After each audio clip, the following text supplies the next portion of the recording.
అసలు ఎందుకని తెలంగాణ ఉద్యమం ఇంత ఉధృతమైంది? దాని వెనుకున్న ప్రభావాలు ఏంటి సార్, కారణాలు?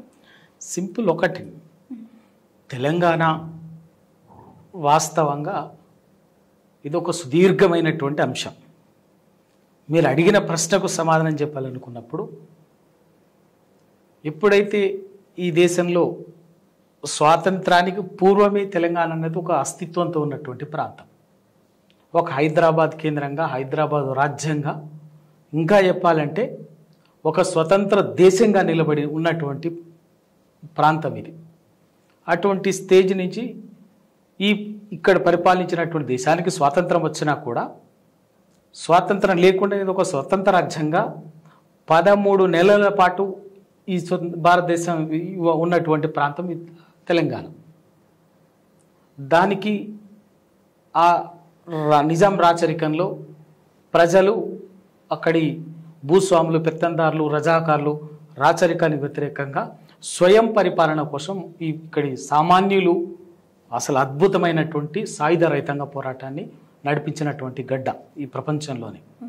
ఈ గడ్డ మీద జరిగినటువంటి పోరాటం ఒక సాయుధ రైతాంగ పోరాటం ప్రపంచంలో చాలా దేశాల స్వాతంత్ర పోరాటాలకు ప్రేరణగా నిలబడ్డాయి.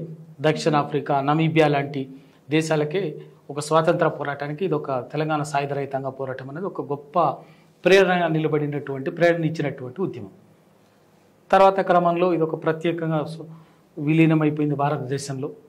విలీనమైన తర్వాత విలీనమైన రోజు నుంచి విలీన ప్రక్రియను మొదలుకొని ప్రతి సందర్భంలో తెలంగాణ పట్ల ఈ దేశంలోని పాలకులు, ఈ పాలక వర్గాలు, వాళ్ళ చుట్టూ ఉన్నటువంటి పెత్తందారి వర్గాలు, భూస్వామ్య వర్గాలు ఎప్పుడు కూడా తెలంగాణ ప్రజలని అణిచివేసేటటువంటి దుర్మార్గమైనటువంటి వివక్ష పట్ల, తెలంగాణ కల్చర్, సంస్కృతి పట్ల కానీ, తెలంగాణ చరిత్ర పట్ల కానీ, తెలంగాణ ప్రజల మొత్తం సమగ్రంగా తెలంగాణ ప్రజల జీవితం పట్లనే ఒక అణచివేత, వివక్షపూరితమైనటువంటి ధోరణిని అవలంబించారు.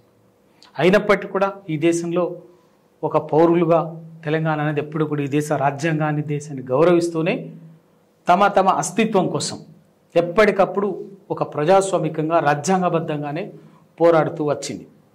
ఆ రోజు ఎప్పుడైతే 1956లో తెలంగాణను తీసుకుపోయి ఆంధ్రతో కలపాలనేటువంటిది వచ్చిందో, ఆ రోజు ఇక్కడి బుద్ధిజీవులు వ్యతిరేకించారు, చాలా స్పష్టంగా వ్యతిరేకించారు. వద్దు అంటే వద్దు అని చెప్పినారు.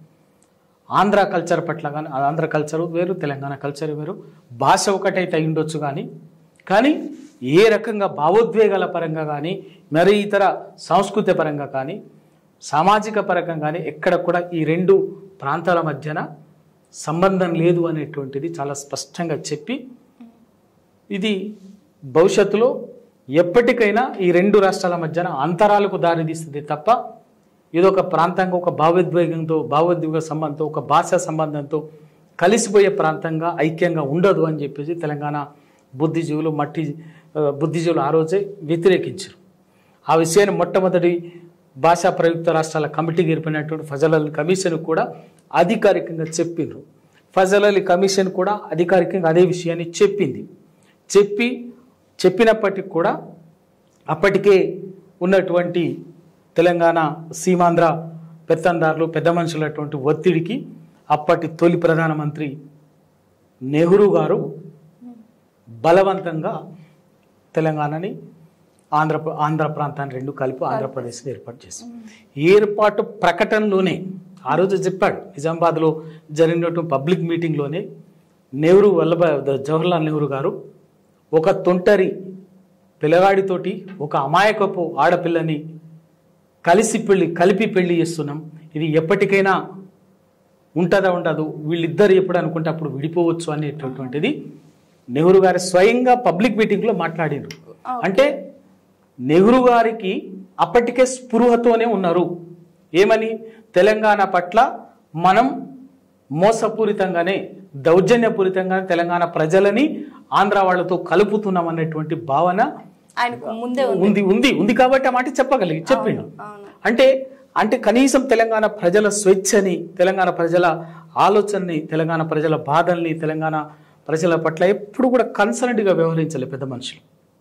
అది జరిగింది అన్నట్టుగానే ఏ పెద్ద మనుషుల ఒప్పందం పునాదుల మీదనైతే 1956లో తెలంగాణ రాష్ట్రం ఆంధ్రప్రదేశ్ ఉమ్మడి ఆంధ్రప్రదేశ్ ఏర్పడిన మరుక్షణం నుంచే ఇక్కడ ఏవైతే ఆ రోజు తెలంగాణ బుద్ధిజీవులు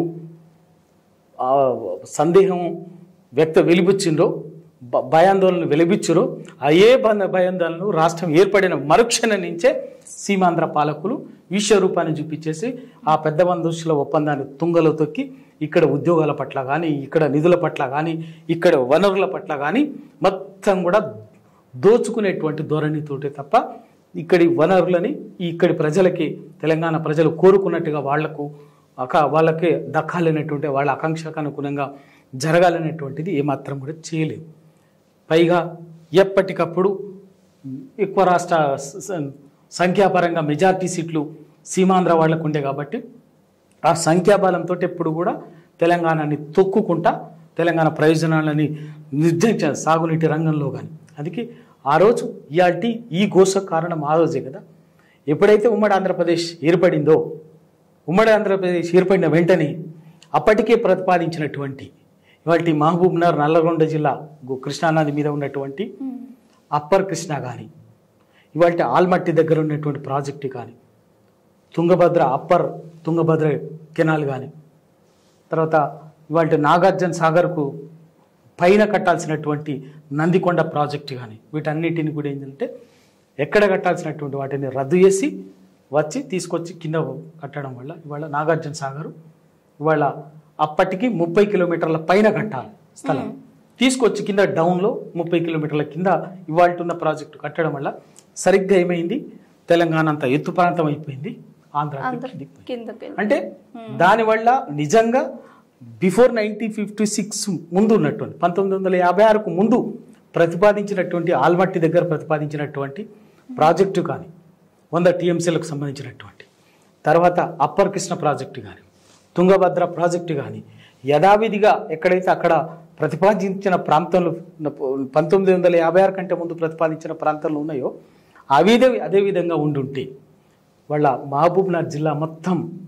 60-70 సంవత్సరాల క్రితమే వాళ్ళ కోనసీమ ప్రాంతాన్ని మాదిరిగా బ్రహ్మాండంగా సస్యశ్యామలమై ఉండేది వరద కాలువలతో. అదే నందికొండ ప్రాజెక్ట్ ఎక్కడైతే ఇవాళ నాగార్జున సాగర్ కిందికి తీసుకుపోయి కట్టినారో ఒరిజినల్ ప్లేస్లో కట్టాల్సినటువంటి చోట ఏలేశ్వరం దగ్గర కట్టుండుంటే ఇవాళ నల్లగొండ జిల్లా మొత్తం వరద కాలువలతోటి ఇవాళ సస్యశ్యామలం. ఈ 2 జిల్లాలు ఇవాళ తూర్పుగోదావరి పశ్చిమ గోదావరి జిల్లాలను మించి 60 ఏళ్ల క్రితమే ఇవాళ అయ్యేటటువంటి అవకాశం ఉండేది. ఆ ప్రాజెక్టును తీసుకుపోయి ఎప్పుడైతే ఉమ్మడిలో కలిసిందో కృష్ణానదిని మలుపుకపోవటం కోసం కిందికి తీసుకుపోవడం, స్థలాన్ని మార్చి ప్రతిపాదిత ప్రాజెక్టుల బదులు కొత్తగా ప్రతిపాదించడం వల్ల జరిగినటువంటి నష్టం ఏంటంటే ఇవాళ నల్లగొండ మహబూబ్నగర్, ఉమ్మడి నల్గొండ ఉమ్మడి మహబూబ్నగర్, గ్రామీణ రంగారెడ్డి ప్రాంతం ఇవాళ కరువు శాశ్వత దుర్భిక్ష ప్రాంతాలుగా, ఒకటేమో వలసలకు కేరాఫ్గా మారింది, ఇంకొకటి ఫ్లోరైడ్కు కేరాఫ్గా మారింది. 60 సంవత్సరాలు ఈ 2 జిల్లాలు అనుభవించిన గోస అంతా ఇంత కాదు. అదొకటైతే శాశ్వతంగా ఈ తెలంగాణ ప్రాంతానికి ఎత్తిపోతల వరద కాలువలకు బదులుగా వరద ప్రవాహంతో రావాల్సినటువంటి నీళ్ళని ఎత్తిపోతల కర్మ పట్టించినటువంటి నాయకులు ఇవాళ పెద్ద మనుషులు, అప్పటి పెద్ద మనుషులు. ఇవాళ వాటన్నిటి మీద అయినా కూడా తెలంగాణ భరిస్తూ వచ్చింది.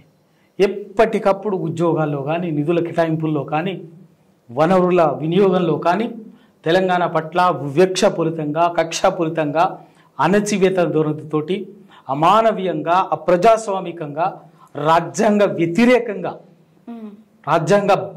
వ్యతిరేకంగా వ్యవహరించి తెలంగాణ అంటేనే ఇదొకటి ఒక కల్లోలిత ప్రాంతంలాగా మార్చినటువంటి దుర్మార్గమైనటువంటి పరిస్థితుల నుంచి తెలంగాణ ఎప్పటికప్పుడు ఎదురుస్తూనే తనను తాను నిలబెట్టుకోవడం కోసం ఎంచుకున్నటువంటి ఏకైక ప్రత్యామ్నాయంగా ప్రత్యేక రాష్ట్ర సాధన ఒక్కటే ఈ తెలంగాణకు శాశ్వత పరిష్కారం అని చెప్పేసి 69లోనే తెలంగాణ ప్రజలు నిర్ణయానికి వచ్చి అంత పెద్ద ఉద్యమాన్ని నడిపించినటువంటి వాళ్ళు. 69 369 మందిని కాల్చి చంపినారు, రక్తం పారించినారు తప్ప తెలంగాణని ఇవ్వలే. అంతేకాదు అప్పుడు ఒక విద్యా సంవత్సరాన్ని కూడా 0 అకాడమిక్ ఇయర్గా చేసిండ్రు. అయినా కూడా తెలంగాణని ఇవ్వలే. అణిచివేస్తున్న దుర్మార్గంగా.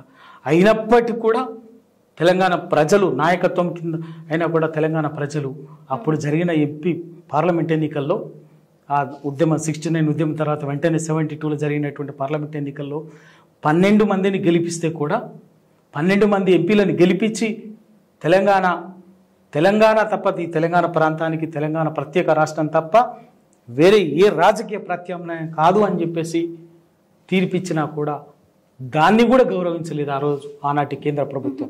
ఆ 12 మందిని కూడా తెలంగాణ ప్రజాసమితి తరఫున గెలిచినటువంటి 12 మంది ఎంపీలను కూడా లోబర్చుకొని ఉద్యమాన్ని విచ్ఛిన్నం చేసినారా తప్ప తెలంగాణ ప్రజల ఆకాంక్షలను గౌరవించి మన్నించి రాష్ట్రాన్ని ఏర్పాటు చేయలేదు. అయినప్పటికీ కూడా అప్పటి బుద్ధిజీవులు, రాజకీయ నాయకులు, స్వార్థపరులు తెలంగాణ ఉద్యమాన్ని తాకట్టు పెట్టి వాళ్ళ ప్రయోజనాల కోసం అమ్ముడు పోయినా కూడా తెలంగాణ బుద్ధిజీవులు, తెలంగాణ మట్టి మనుషులు ఎవరు కూడా ఆ ఉద్యమ ఆకాంక్షలు ఎన్నడూ వదులుకోలేదు. సందర్భం వచ్చినప్పుడల్లా ఈ తెలంగాణలో ఆ తెలంగాణ ఉద్యమ ఆకాంక్షలను వ్యక్తపరుస్తూనే ఉన్నారు. తెలంగాణ ఉద్యమ అవసరాన్ని, ఆకాంక్షల్ని నిలబెడుతూనే ఉండి 95, 96 తర్వాత మా తరానికి ఆ ఉద్యమ కాగడాన్ని, ఆ ఉద్యమ ఆరని జ్యోతిని అందించినటువంటి వాళ్ళు. దాన్నే మేము మాలాంటి వాళ్ళం కొనసాగించి మాకున్నటువంటి అప్పటి నుంచి ఇప్పటి వరకు కొనసాగించి 2001 ప్రాంతంలో 1లో కేసీఆర్ గారు ఒక మెయిన్ స్ట్రీమ్ పొలిటీషియన్ ఉన్నటువంటి కేసీఆర్ డిప్యూటీ స్పీకర్ పదవికి రాజీనామా చేసి ఆ ఉద్యమ కాగడాన్ని, ఆ ఉద్యమ ఎజెండాని అందుకొని తెలంగాణ రాష్ట్ర సాధన వారికి వెనుదిరగని నాయకుడుగా, రాజకీయ నాయకుడుగా నిలబడి దేశంలోని 39 పార్టీలని మెప్పించి ఎవరైనా ఒప్పుకోకపోతే తెలంగాణ పట్ల అంగీకారం లేకపోతే మెడలు వంచి తెలంగాణ రాష్ట్రాన్ని సాధించుకున్నాడు. బిల్లు ప్రవేశపెట్టుకుని తెలంగాణ రాష్ట్రాన్ని సాధించిన నాయకుడు కేసీఆర్. దాంట్లో రెండో ఎవరికి ఏమైనా అభిప్రాయాలు ఉంటే ఉండవచ్చు కాక చరిత్ర అనేది ఒకటి వాస్తవం ఉంటుంది. అది జరిగినటువంటిది వాస్తవం. కేవలం మా ఆకాంక్షల కోసం, మా నీళ్లు, మా ఉద్యోగాలు, మా నిధులు అన్నిటికీ మించి మా స్వయం పరిపాలన, మా ఆత్మగౌరవం కోసం, మా ఆత్మాభిమానం పునాదిగా స్వయం పరిపాలన ఎజెండాకు, స్వయం పరిపాలన కోసమే ఈ స్వీయ అస్తిత్వంతో జరిగినటువంటి ఉద్యమమే తెలంగాణ. దాన్ని ఖచ్చితంగా సాధించుకున్నాం. Hi, this is Swathi. Like చేయండి, షేర్ చేయండి, కమెంట్ చేయండి అండ్ సబ్స్క్రైబ్ చేయండి GRTV. Hi, this is Monica. Please like, share and subscribe GRTV.